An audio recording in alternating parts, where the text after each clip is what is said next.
everyone. Hope you guys enjoyed my other episodes. I'm going to be doing a new series. It's based on the new Photoshop 2021. Super cool features, really fun, also creepy at the same time. Specifically, the new facial age, which is part of the new Rel filters. You can make someone look old, you can make someone look young.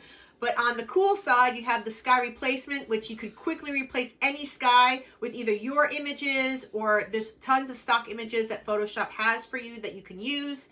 And then lastly, which is I would say, I said the sky was my favorite, but in terms of making my life easier, it's a new hair refinement. So as you know, making selections sucks. Making selections of hair really sucks, but now Photoshop makes it super easy for you to do that. All of your time has been just cut completely.